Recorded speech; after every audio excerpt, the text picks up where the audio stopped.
बोल अब तो बोल। नमस्कार मृणाल जी, आपका बहुत बहुत स्वागत है इस कार्यक्रम में। नमस्कार नमस्कार। आपसे बात करने से पहले मैं कुछ बात हमारे दर्शकों से करना चाहूंगी कि ये सीरीज हमने क्यों शुरू की।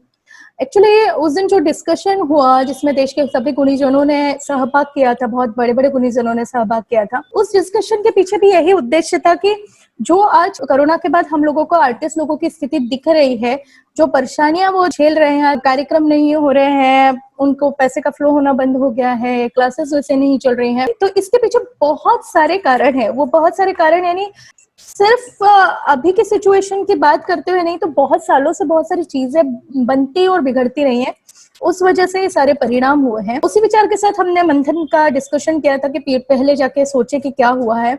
उसमें से बहुत सारे मुद्दे निकल कर आए।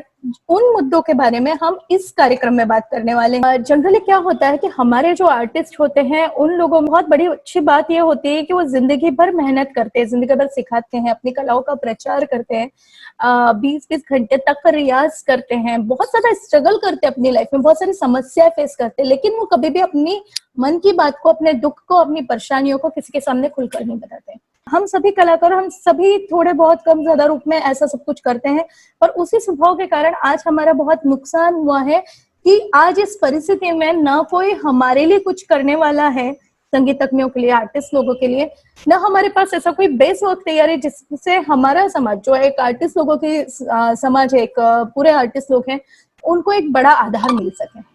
तो एक एक विषय उठाकर, एक एक चैप्टर लेके कि किस तरह से चीजें बदली हैं और अब उनको किस तरह से हम क्या कर सकते हैं, किस तरह से उपाय योजना की जा सकती है, सुधारा जा सकता है, ताकि आगे आने वाले समय में कलाकारों की स्थिति ऊपर उठ कर आए, संगीत शिक्षण की, संगीत की स्थिति, भारतीय शास्त्रीय संगीत की स्थिति बहुत अच्छे लेवल पर और बहुत अच्छा हो जाए।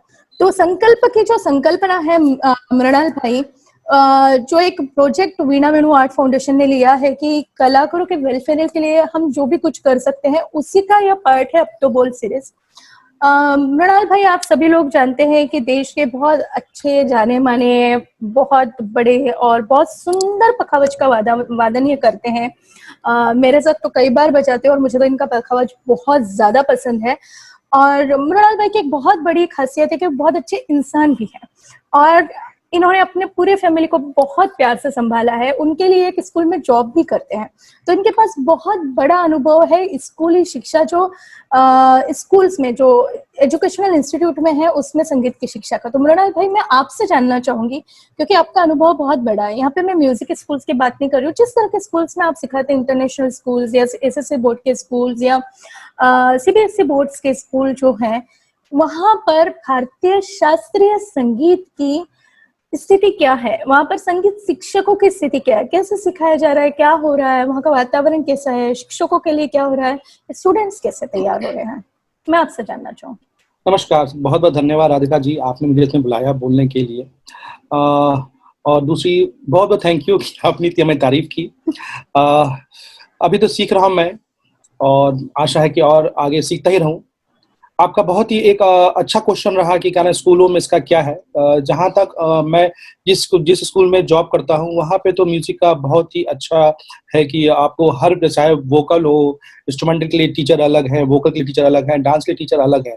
लेकिन बहुत से स्कूल ऐसे हैं जहाँ पे एक ही टीचर के ऊपर बहुत सारा भार होता है कि उसको गाना भी सिखाना है, तबला भी सिखाना है, उसको हारमोनियम भी सिखाना है, सितार भी सिखाना है, तो उसके ऊपर बहुत बर्डन। उसके अलावा कि अगर कोई टीचर एब्सेंट है तो उसके लिए सब्स्टिट्यूशन करना, ये सबसे बड़ी बात हो जाती है। वो स्पेशली उन टीचरों के लिए जो teacher they are for music और दे आर फॉर आर्ट और they are for any other extra activities. लेकिन स्पेशली जब फंक्शन आते हैं तो अगर कोई टीचर की स्कूल में है, उसको फंक्शन कराना है, अगर वो अकेला टीचर है तो उसके ऊपर बहुत बड़ा बर्डन है। अब जिस स्कूल में मैं करता हूँ उसमें देखिए, चलिए डांस के लिए एक टीचर अलग है, गाने के लिए अलग है, चाहे वो अलग है, तो सब मिलके एक कोऑर्डिनेट करके एक काफी काम हल्का हो जाता है। लेकिन बहुत स्कूलों में ये बहुत बड़ा इशू है, बहुत बड़ा इशू, मतलब बहुत बड़ा इशू। एक ही टीचर से आप सारे काम नहीं करवा सकते। और स्पेशली अगर आप देखेंगे एज अ ह्यूमन बीइंग, अगर हम चाहेंगे सीखना तो I can learn only 2 art forms, highest 3 art forms हम सीख सकते हैं। लेकिन बच्चों को अगर हमें सितार सिखाना है, चाहे गाना सिखाना है, चाहे वोकल सिखाना है, चाहे तबला सिखाना है, कुछ सिखाना है, तो उसके लिए एक ही टीचर इनफ नहीं होता है। तो स्कूल में तो स्पेशली ऐसे टीचर डिप्यूट करने चाहिए कि जो टीचर जैसे कि बहुत सारे लोग क्लास में जो सीख रहे हैं, आप देखिए हर हर गली में आपको एक इंस्टीट्यूट दिख जाएगा जो कि एडेड नहीं है, लेकिन उनका क्लास चल रहा है। उसका भी रीजन है कि बहुत सारे ऐसे कलाकार उनमें से बहुत अच्छे होते हैं, क्योंकि उनको नाम नहीं मिल पाया, उनको फेम नहीं मिल पाया, तो चूंकि उनको अपना जीवन यापन करना है, गुजारना है, तो उन्हें क्लास खोला हुआ है। लेकिन बहुत सारे इंस्टीट्यूट ऐसे हैं जहाँ पे टीचर ने सिर्फ 2 या 3 साल सीखा, उन्हें क्लास खोल दिया है और उनका क्लास चल भी रहा है वैसा, उनके पास ज्यादा स्टूडेंट्स हैं। यहाँ तक कि कई बार पेरेंट्स ऐसे होते हैं जो कंपेयर करते हैं कि हाँ, कंपेयर करते हैं कि मैं वहां गया तो वहां पे ये दे रहे हैं, आप यहाँ पे एक ही चीज सिखा रहे हैं, एक राग आप पूरा 6 महीने सिखा रहे हैं, वो 1 साल में आपको 1 साल का कोर्स पूरा कर देते हैं।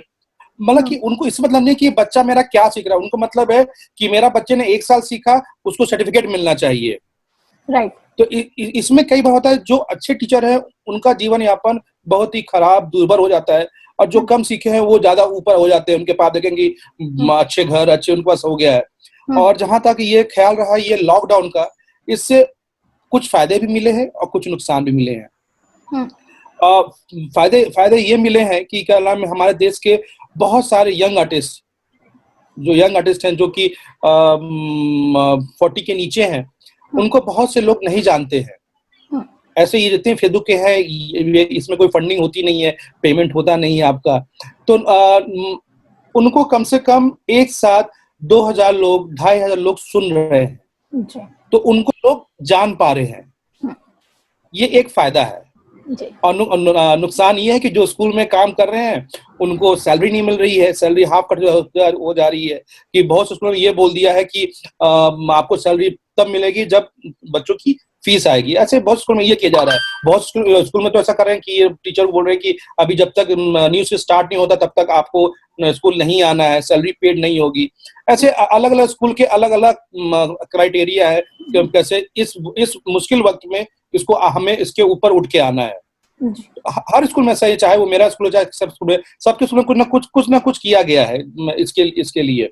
लेकिन नुकसान ये होता है कि क्या नाम है, हम आर्टिस्ट स्पेशली अगर फंडिंग भी होती है तो सबके होता है, लेकिन आर्टिस्ट के लिए सोचने वाला अभी ऐसी कोई है नहीं। बहुत कम लोग हैं जो स्पेशली कलाकार के बारे में सोचते हैं। स्पेशली इस वक्त में सबसे ज्यादा नुकसान तो कलाकार का हो रहा है जी। आप देखिए जो प्रोग्राम्स हैं सब बंद हो गए, और जो ऑनलाइन चल रहे हैं वो सारे नॉन फंडिंग है। बस इसमें एक ही पॉजिटिव है कि जो न्यू जनरेशन के बच्चे हैं, जैसे हम जैसे लोगों को बहुत लोग सुन पा रहे हैं कि हाँ चलिए हम 10 पेज बजा रहे हैं तो लोग सुन पा रहे हैं। लेकिन इसमें दो तथ्य मैं बोलना चाहूंगा इस बारे में कि जो इंस्टीट्यूट जो होते हैं आपके, चाहे आपके स्कूल्स हों चाहे आपके जो इंस्टीट्यूट खोलते हैं, उनको कहीं ना कहीं से एडेड मिलना चाहिए जिससे कि जो बच्चे आने वाली जो पीढ़ी सीख रही है म्यूजिक वो प्रॉपर सीखे। और जो अच्छी संस्था है वही होनी चाहिए। कोई भी क्लास खोल के अपने घर के बाहर न बैठ नहीं जाए जी। और सबसे बड़ा नुकसान मुझे लगता है उन लोगों को होता है जो हम कलाकार हैं और कलाकारों के इंस्टीट्यूट्स होते हैं, और जैसे आपने कहा कि उनका कंपैरिजन किया जाता है कि उन्होंने इतने रात सीखा है, उनका ऐसा पैटर्न है, उन्होंने इस जगह से जाके एक डिग्री एग्जाम दे लिया है, आप क्या करवा रहे हैं। तो इसका मैं आपको मैं एक किस्सा आपको बताता हूँ। एक बार क्या हुआ कि मेरे पास एक पेरेंट आए, तो उनके पास एक सर्टिफिकेट था कि मेरे बच्चे ने 3 साल का कोर्स किया है यहाँ से वहां से। तो मैंने पूछा कि कहाँ से किया है, तो उन्होंने सर्टिफिकेट दिखाया। तो वो जो सर्टिफिकेट था वो हैंड रिटन लिखा हुआ था सर्टिफिकेट स्पेशली, और वो इंस्टीट्यूट के नाम पे था। और उसके नीचे लिखा हुआ था its equivalent to 12th standard. जैसे हम एग्जाम नहीं देते हैं प्रयाग का, गंधर्व का, कि हमने 3rd या 4th किया, वैसा उन्होंने 3 साल किया और उनकी फीस भी बहुत हाई फीस थी। My goodness. यस, तो ऐसे भी ऐसा है। क्या नाम है, मेरे पास ऐसे स्टूडेंट आए हैं, पेरेंट्स आए हैं जिनको सर्टिफिकेट मिला है जो आपका इंस्टीट्यूट एडेड नहीं है, रजिस्टर्ड नहीं है, they can not give the certificate. Right.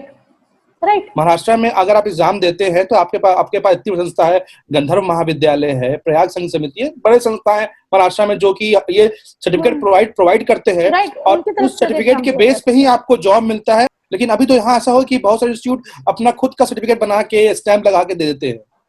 नहीं, अपना खुद का अगर सर्टिफिकेट लगाते हैं पर वो उस एक डिग्री से उसका कोई संबंध ही नहीं है ना, कोई संबंध नहीं होता है। लेकिन क्या नाम है, वो भी अगर कोई एक अच्छा गुरु कलाकार देता है तो वो बना के देता है कि वो एक आगे भविष्य में बहुत से ऐसे गुरु है जो कि एग्जाम नहीं दिलवाते हैं, सिखाते हैं सिर्फ। जी। मैं ऐसे बहुत लोगों को जानता हूँ, बड़े जो कलाकार हैं चाहे गुरु हैं, वो सिखाते हैं, एग्जाम नहीं दिलवाते हैं, लेकिन वो एक अच्छा कलाकार बना के लोगों को आगे करते हैं मार्केट में। जी जी। ऐसे इंस्टीट्यूट जहाँ पे आप बच्चों को सिखा रहे हैं और वो पेरेंट अगर बाई चांस वो पेरेंट किसी रीजन से हमारे पास आते हैं, चाहे ऐसे गुरु के पास जाते हैं जो सही में बहुत अच्छे उस्ताद हैं, पंडित हैं, वहां जाके वो कंपैरिजन करते हैं कि ये वहां पे तो ये हो गया, वहां पे इतने दिन में ये चीज सिखाया आपको, तो ये एक ही चीज को आप पिछले 6 महीने सिखा रहे हैं।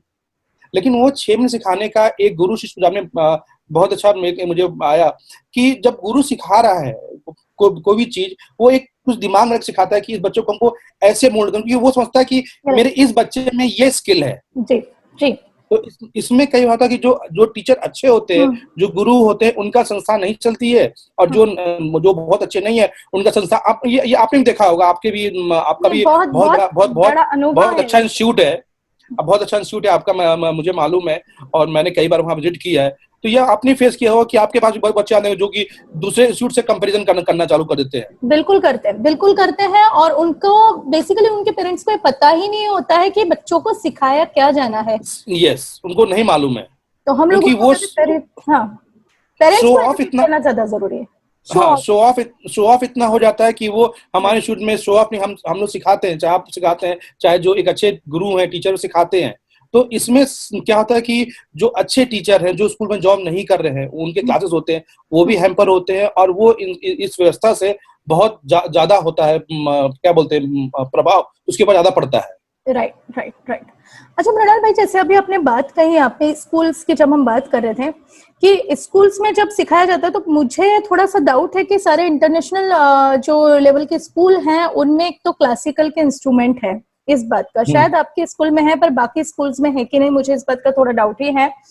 तो क्योंकि हमारे देश के इंस्ट्रूमेंट काम कर रहे हैं, भले ही वो बाहर की किसी संस्था से एफिलेटेड हैं, लेकिन वो काम तो हमारे देश में कर रहे हैं, तो हमारे देश के वाद्य उनके पास होना चाहिए, पहली बात होना चाहिए। दूसरी बात ये जो है आपने बताया, जो कि बड़ा ही वाकई में दुखद का है, क्या कहें इसको, मतलब मुझे तो बड़ा अजीब लगता है कि अगर उस दिन कोई टीचर नहीं आ रहा है तो उसको इंग्लिश की क्लास दे दी, साइंस की क्लास दे दी, वो बैठकर वो क्लासेस हैंडल कर रहा है। तो और जहां तक मुझे स्कूल के वातावरण के बारे में पता है, संगीत शिक्षक को बहुत नीचे दर्जे से देखा जाता है। मतलब अगर वो मैथ्स और साइंस का टीचर है तो उसका बड़ा सम्मान है स्कूल में, और अगर संगीत का तो इसे करना ही क्या पड़ता है, मतलब ये क्यों बैठ के कमा रहे हैं टाइप्स वाला जो ऑरा होता है उसके आसपास लोगों के द्वारा। मैं आपसे बोलूं कह रहा हूं, ये जो आपने कहा, ये बहुत सही बात आपने बोला, लेकिन जहां मैं जब पढ़ता हूँ वहां बहुत है कि बहुत वैल्यू है। आप देखिए वहां पे साल में ऐसा इंस्ट्रूमेंटल फेस्ट होता है जिसमें रेयर इंस्ट्रूमेंट आपको देखने मिलते हैं, सुर बहार, रबाब, ऐसे फेस्ट में आते हैं जो टीचर सिखाते हैं और वो आते हैं। तो ऐसे इंस्टीट्यूट का नाम बहुत कम है एक्चुअली, मैक्सिमम जो बहुत कम स्कूल ऐसे हैं एक्चुअली, मैक्सिमम अभी जैज, रॉक, वेस्टर्न क्लासिकल का बहुत हर स्कूल का ये है। लेकिन चूंकि हमारे देश में इंडियन क्लासिकल म्यूजिक हर स्कूल में होना इम्पोर्टेंट है। वोकल का एक अलग होना चाहिए, इंस्ट्रूमेंटल के लिए अलग और डांस के लिए एक अलग, क्योंकि ये हमारा जो देश का कल्चर है वो बहुत वाइड और ब्रॉड है। और मैक्सिमम अभी स्कूल क्या करते हैं कि दे ऑफर टीचर की जिसको वेस्टर्न क्लासिकल आता हो, कीबोर्ड आता हो, गिटार आता हो, दे विल नेवर आस्क कि आपको वीणा आता है, दे विल नेवर आस्क कि आपको सितार आता है। वो पहला उनका वर्ड होता है आपको कीबोर्ड आता है, आपको गिटार आता है, आपको ड्रम आता है। तो ये ऐसी चीज है जो कि हर स्कूल को इस बारे में सोचना पड़ेगा, तभी हमारा जो कल्चर, हमारा म्यूजिक है वो एनरिच होगा। हर स्कूल को सोचना पड़ेगा, और हम सभी कलाकारों को सोचना पड़ेगा कि हर स्कूल में ये कैसे करवाया जाए। करवाया जाए, सही बात। इंस्टीट्यूट भी अभी बहुत सारे ऐसे हैं, अभी मेरे मन में एक बात आई बोलने के लिए इंस्टीट्यूट भी बहुत से ऐसे हैं जो कि सिर्फ ये देखते हैं कि सिलेबस क्या है, हम्म। सिलेबस क्या है, वो सिर्फ वो they only work for the syllabus. Right. उस बच्चे का स्किल क्या है, उस बच्चे को स्किल को कैसे मोल्ड किया जाए एक कलाकार बनाने में। बहुत से लोग ऐसे होते हैं कि जो म्यूजिक को इसलिए सीखते हैं क्योंकि आजकल आपको हर जगह पे एक एक्स्ट्रा स्किल चाहिए। लेकिन एक इंस्टीट्यूट और गुरु में अंतर क्या हो जाता है, एक गुरु उस बच्चे को डीपली ले जाके उसको उस म्यूजिक के बारे में ज्ञान देता है। राइट। थोड़ा टाइम ज्यादा लगता है लेकिन वो करता है। इंस्टीट्यूट को सिर्फ मतलब होता है कि हमारा सिर्फ सिलेबस पूरा हो गया, हमने साल में 8 राग है, 8 राग पूरा कर दिया, this is the end. Right. और ये सबसे बड़ा बहुत बड़ा कारण संगीत के नुकसान। हाँ, और इसका भी ये होता है कि जो आपके म्यूजिक के जो होते हैं लिसनर, वो एक आम पब्लिक होती है। वही आम पब्लिक में से जो लोग होते हैं जो बच्चे हमसे म्यूजिक सीखते हैं, अगर उनको प्रॉपर म्यूजिक दिया जाए तो हमारा सुनने वाला ऑडियंस का एक ऑरा भी बढ़ जाएगा। राइट।